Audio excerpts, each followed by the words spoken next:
Okay, what if the single most defining event of our time wasn't quite what it seemed? Well, today we're diving into the pretty provocative thesis of Guido Preparata's book, Phantasmagoria.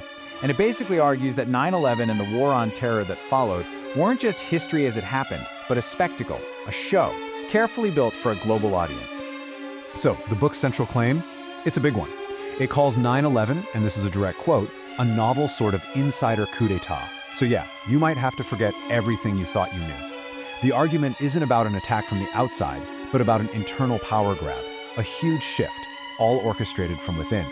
And get this, it was designed to be watched.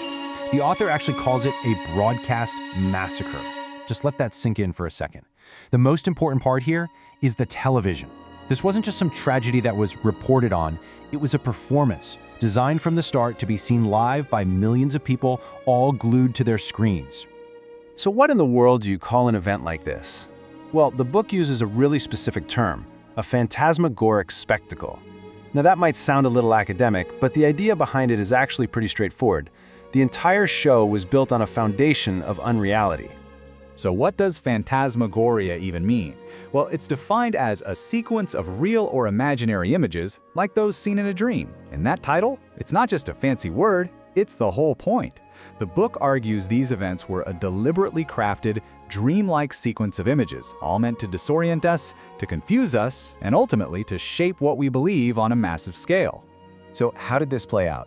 The book describes the war on terror as a phantasmagoric mise-en-scène of terror by way of Islam. You know, mise-en-scène, that's a term from theater, right? It's all about how you set the stage. And the argument here is that the entire narrative of terror was basically a staged production, a play with a very specific and very terrifying script. Okay, so if it's a production, you gotta ask, who's behind the curtain? The book actually coins a term for them, Hollywood's producers and screenwriters.